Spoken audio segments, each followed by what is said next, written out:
Excuse me.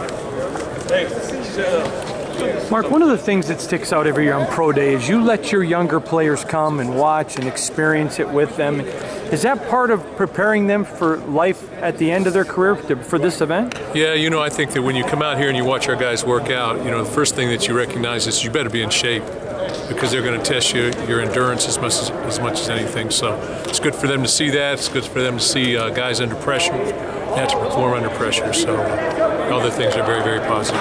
2 practices. See you, Kerry. Okay, buddy. Take care. Yep. 2 practices in the spring, Mark.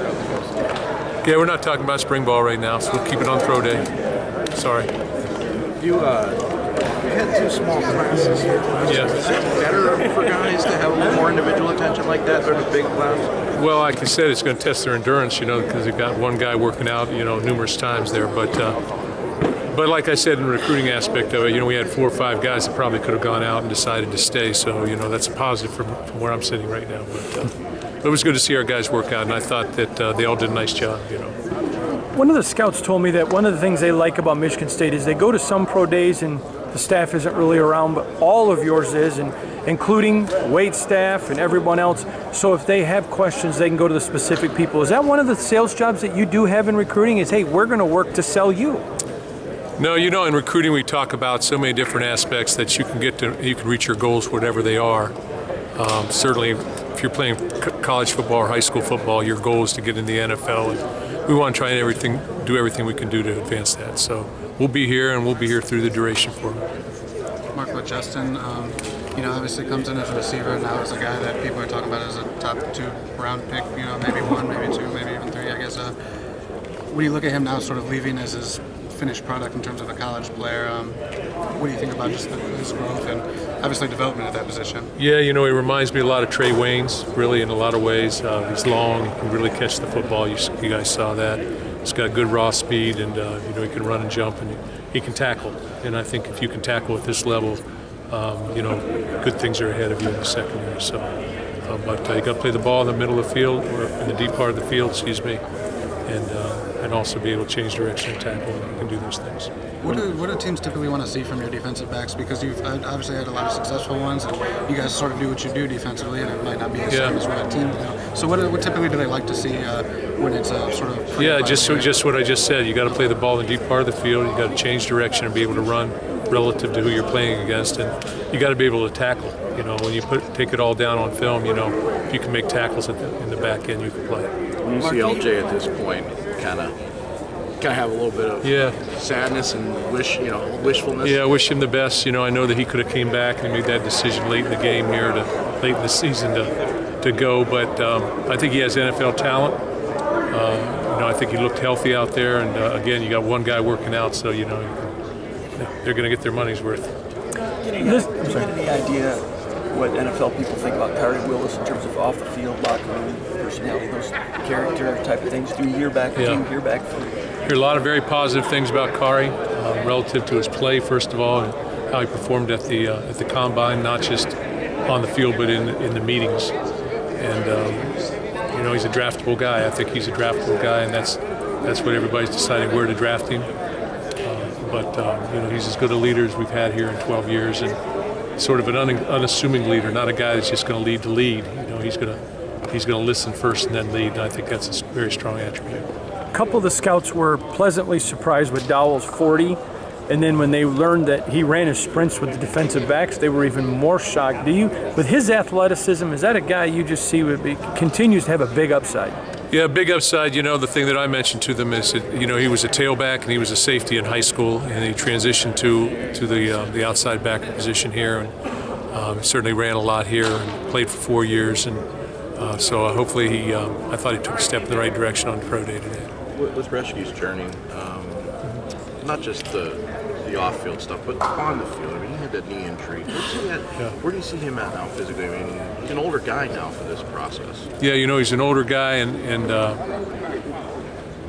he came back after 2 significant injuries. Hadn't played football for a year and a half.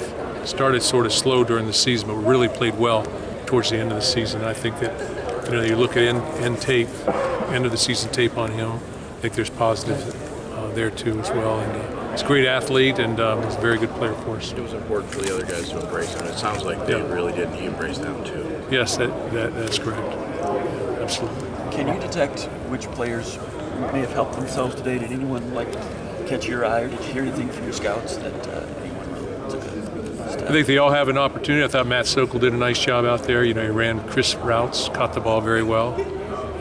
But you could look at all of them, and it's such, you know, the endurance of working out a guy for 15, 20 minutes, a lot of change direction drills.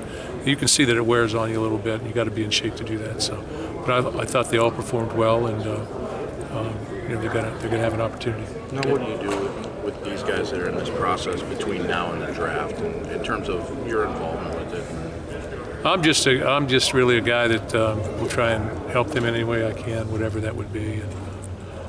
But they're sort of on to the next thing. You know, they've got their agents, they're working out wherever they're working out. And, you know, some people will be worked out back in here with the coach coming by and things of that nature. But it's a big, long waiting game now for a lot of them too. So I'm sure the NFL is going to do more film work on guys and continually try and build a case to say who do we take, when, where, what.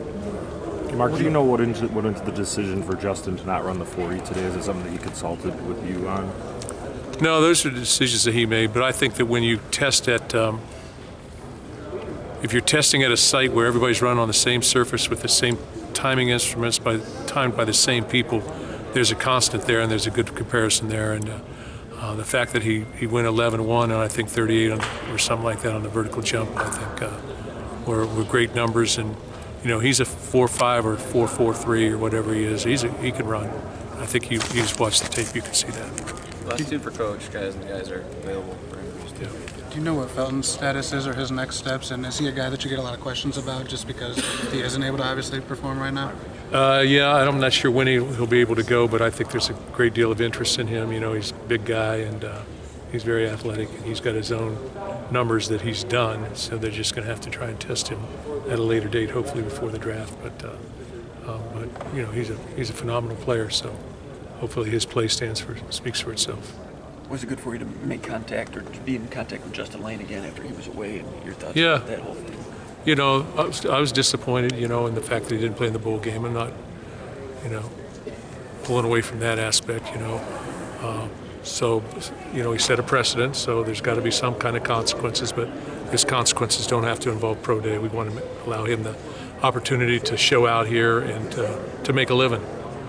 But just little things like that. But we have a great relationship, and he was in to talk today, and so it's all good. How do you use that situation moving forward for guys in the future that might do it? Well, you got to, like I said, you got to, you know, set some precedent. So there's got to be a standard. That standard's got to be equal to all, you know, relative to our program or relative to the player involved too. So, you know, that'll be an in-house thing. All right, guys. Thanks. Thanks, Mark. Thanks, guys. Thank you.